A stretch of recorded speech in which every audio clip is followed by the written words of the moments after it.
Howdy, folks. Every so often a movie comes along and steals my joy by robbing me of my ability to pick it apart and make fun of it. Today's movie happens to be one of those movies, and I couldn't be happier.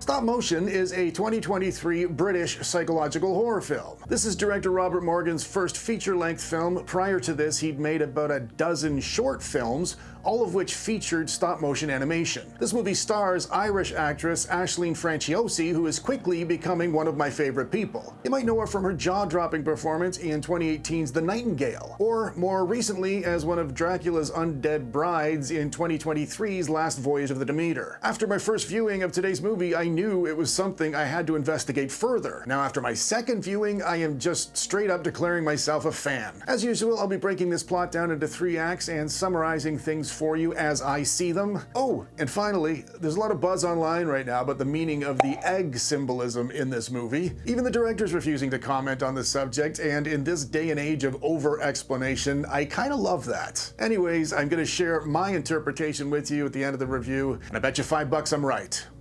This is Stopmotion.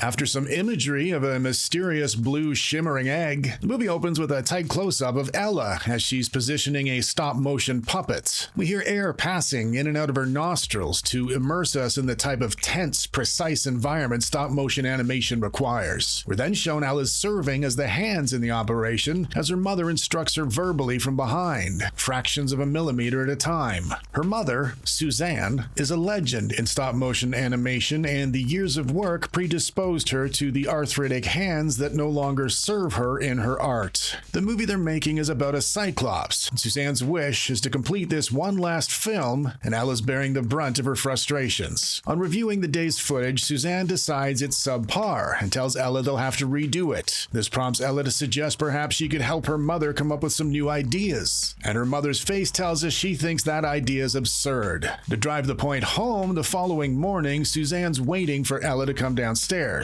And when she does, she asks Ella what her ideas are. When Ella's unable to articulate anything, her mother reminds her who the artist in the family really is before reassuring her with a condescending hand pat. That night, Elle heads out to meet her fella Tom, played by Tom York. Tom and his sister also work in animation, but on the corporate side. Tom's passion is music, but life keeps getting in the way of him committing to it in any meaningful way. After spending a sneaky night over at Tom's, Ella has to rush home in the morning before Mom wakes up. On the drive back, Tom asks about Ella's movie. She's quick to point out it's not her movie at all. When Tom asks if she has any urge to give her own voice a try with a film herself, she tells him she doesn't have a voice. As her head hits the pillow, Mom shouts her out of bed to get up to work. As they sit down, Mom reminds Ella all she wants to do is complete this one last film before she dies. And with each new instruction, 2 millimeters left, half a millimeter right, fury takes over her speech. As the words are pushed from her mouth with such force, she begins to slur. Right as the altercation hits fever pitch, Mom collapses. The first act's brought to a close when a massive stroke sends Suzanne into a coma. That opening act gave us a lot to talk about, but I'm gonna keep this brief. In the way of characters so far, we've only really been introduced to Ella and her mother. Ella's relationship with her mother is one of extreme subservience, reaching a near master and servant proportion. We know Ella's mother is a legendary stop-motion artist, and we have picked up on the fact either Ella is not a creative person or she's afraid to be in front of her domineering mother. The tone so far has been oppressive and stifling, just like the atmosphere Ella walks down the stairs to every morning. They've established an obvious tension within the family dynamic already, but as for Ella's story goal, we haven't found it out yet. But I'm sure we can all hazard a pretty good guess it relates in some way to finishing her mother's film. Let's find out.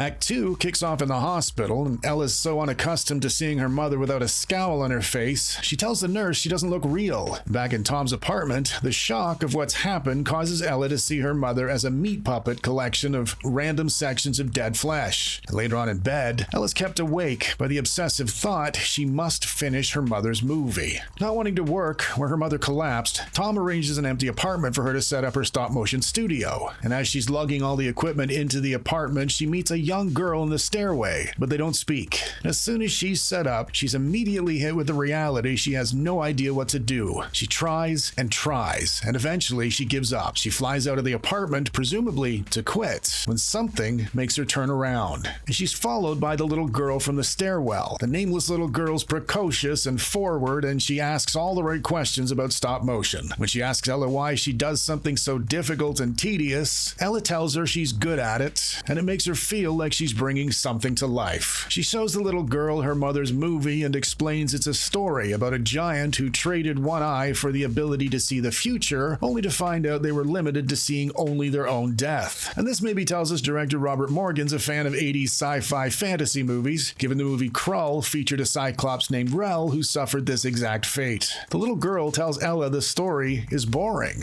Amused by this, but also intrigued, Ella asks her what she should do to fix the movie. When the little girl burps in response, not taking the question seriously, Ella assures her she's very serious. The little girl tells her to start her own better story and suggests something about a girl lost in the woods being pursued by somebody. She instructs Ella to create her own puppets from the mortician's wax she has in her hands, as they'll be far more lifelike, and then she leaves. The camera pans up to the red sky above the stop-motion set, and Ella drifts off into the forest setting the little girl described. And when the camera refocuses, the old set is destroyed, along with the puppets. In its place, a new forest, complete with a mortician's wax puppet that happens to look an awful lot like Ella. She scrubs through the footage and finds the opening act of the new story, and she appears to like it. With her mother still deep in the coma, she tosses everything from her movie. Tom's sister arrives to wish Ella well after hearing about her mom. She brings her inside and shows her the new project. Tom's sister thinks it's great and suggests it might work well for one of their marketing advertisements. She agrees to go in and meet with her, and as she's leaving, the little girl comes up the stairs to replace her. And on seeing what's done of the film, the little girl complains the character doesn't look real enough. Ella reminds her stop-motion animation isn't meant to look real, but the little girl ignores her and suggests she make the puppets out of steak. Ella tells her it's too late for continuity reasons. She can't just change dolls midstream, but the little girl sternly insists she do so anyway. So she does. As she's crafting the puppet, they discuss what's meant to happen next in the story. Ella suggests the little girl's being chased, perhaps by a wolf, like in Little Red Riding Hood. But the little girl suggests it's a man who comes over 3 nights and knocks at the door. They reposition the newly updated doll, and when Ella starts the camera up, the little girl tells her to lower it a bit for a better angle, and Ella does as she's told. The second portion of the story has the girl run into the house and hide as the man comes after her. When Ella asks what the man should be called,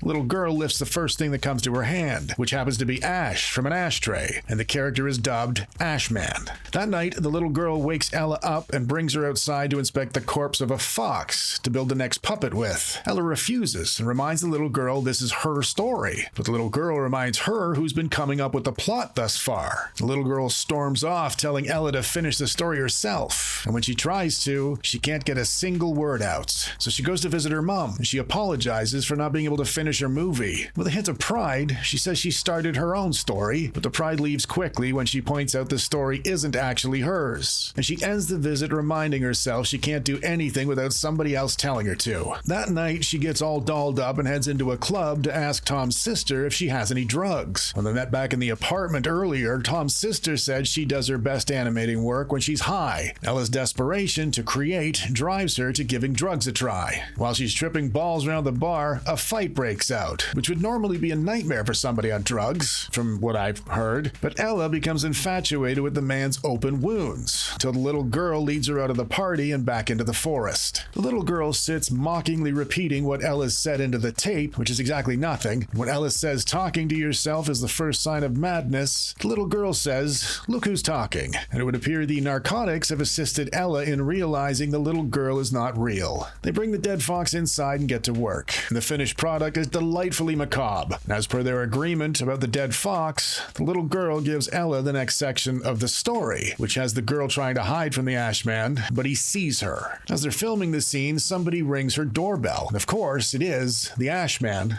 as per the story. She wakes up on the floor sometime later when Tom's around to check on her. When he asks if she took drugs the night before, she throws them on the ground, meaning she never actually took them. She tries telling Tom the Ashman came for her, but he shows her the footage on her laptop. She was so lost in animating, she believed what happened to her. So Tom takes her her back to his place. While she's showering, she runs her fingers along her leg only to find they've taken on a certain waxiness. In the middle of the night, she dreams her own puppet opens her leg up. The following day, the little girl follows Ella into the bathroom and insists she know the Ashman touches the girl the second night he comes for her. Unable to get the imagery out of her head, she tells Tom she has to complete the film, but seeing what it's doing to her, he suggests she occupy her mind by coming to work at the studio with his sister. She accepts with a shrug. When she gets there, she realizes they don't see her as the expert animator she sees herself as, and they hand her a very monotonous, repetitive task. While she's working, another staff member comments on how amazing it must have been growing up with her legendary animator mother, but she doesn't respond. When she eventually wanders off due to boredom, she finds out Tom's sister hijacked her story and turned it into her own project. So she destroys it and heads to the hospital for my favorite scene in the film.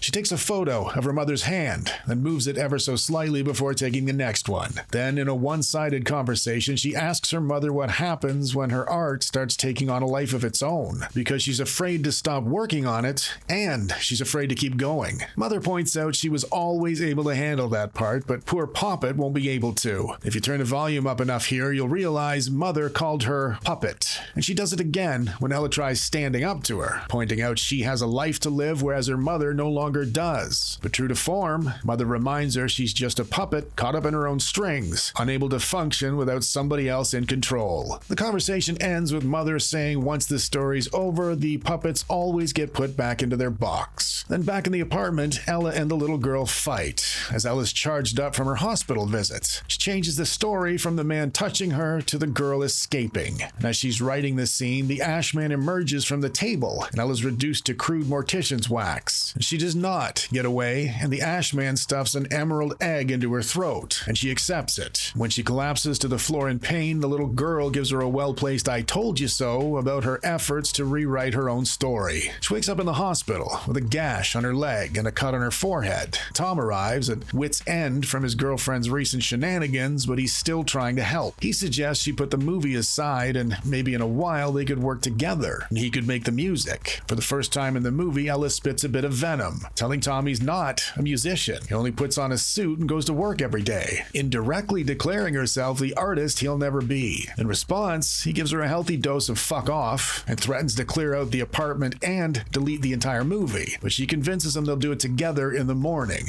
But her mother dies before she gets home, bringing the second act to an abrupt close. Now, in my opinion, the first time Ella sees the little girl on the stairs, she is actually there. Not coincidentally, the next time she appears is the moment Ella realizes she's incapable of finishing her mother's movie, which carries a hell of a lot more weight now that it appears to have become her dying wish. And without the tools to deal with the potential stress of letting her mother down in such a way, she manifests the little girl in her mind as a stand-in for her mother. She's always dreamt of this kind of independence, but now that her mother is actually gone, she's realizing she has no idea how to function. Now, initially, it looked as though Ella was about to embark on some kind of a motherly journey, either to do unto the little girl what has been done to her, or the exact opposite. But it doesn't take long for Ella to arrange the hierarchy the way she actually intended it, with the little girl in the position of authority, calling the shots and writing the actual movie for her. She not only takes cues from the little girl, she also uses her as a proxy to allow herself to say the things she's really thinking, as in,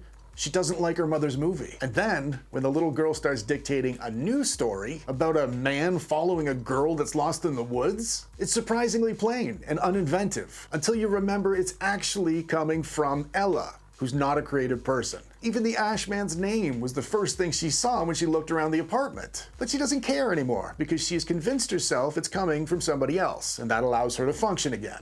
And finally, Robert Morgan's choice to use stop motion as the title and as the artist's medium seems like an obvious choice at first given his history with it. But as the story progresses, it proves itself a multi-dimensional metaphor for multiple things. The most important of which, in my opinion, being Ella's mother's lack of humanity has literally made her daughter stop motion. She literally can't do anything without somebody else moving her parts for her. And although the metaphor is softened a little bit by the use of puppets, I think this imagery perfectly conveys the underlying themes of psychological conditioning and unhealthy dependencies within a toxic relationship. Now here's the final act. Act 3 starts immediately in the hospital room with the little girl rushing Ella back to the apartment, which she has to break into now as Tom's locked the doors. Once they're settled in, Ella's guilt chokes the life out of her own failed creative voice, only to realize it was a pointless exercise. Ella tells her she's terrified of what's going to happen in the final act. The little girl reassures her there is nothing to fear because it'll be something only Ella could have created, as great artists will always put themselves into their own work. As she's preparing to put the finishing touches on the piece, the line between reality and fantasy vanishes. All the puppets gather around to watch as Ella methodically removes her stitches to retrieve a piece of herself for her art. The shot is tight in, brightly lit, void of sound, but for Ella's screeching and the sound of muscle coming away from the cartilage. And right as she separated a chunk of her leg, Tom and his sister arrive just in time to catch her as she's fainting. As they're rushing her off to the hospital, she comes to. She kicks Tom's sister in the face and pushes Tom right down the stairs. When she pins Tom's sister down, she drives her thumb deep into Ella's open wound, causing Ella to come back at her twice as hard with her camera, and she finishes her off with a tripod to the larynx. At the bottom of the stairs, she turns Tom's lights out as well. Between the two of them, she has all the material she needs to finish the movie, and under the little girl's instruction, she gets to work immediately.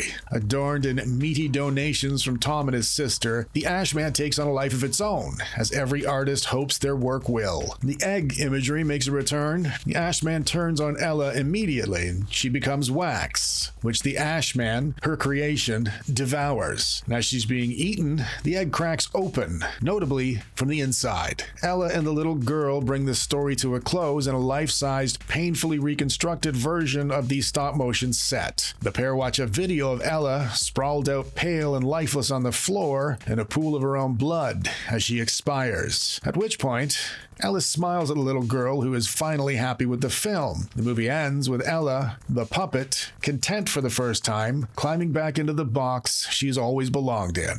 You must be judged!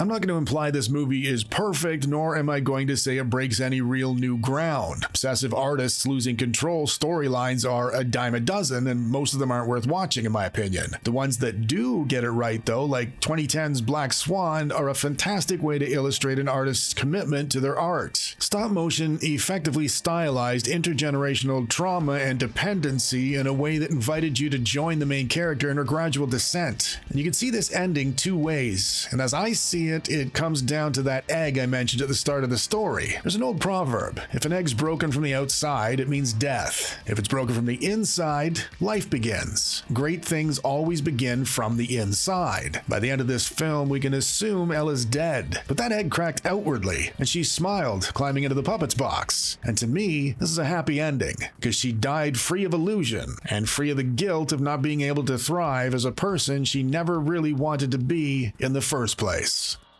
If you've already seen Stop Motion, let me know what you thought down in the comments. And if you disagree with anything I've said, argue with me down in the comments. That's the whole point of this. As always, thank you very much for watching. And until next time, folks. It's me, Johnny, from that video you just watched, although I'm sure you know who I am, right? You should subscribe to the channel. It doesn't cost anything, it's easy to do, and it makes creative people like myself who thrive on compliments feel all warm and fuzzy. And if you like that last video, click on this next video because it's just as amazing. Click on it.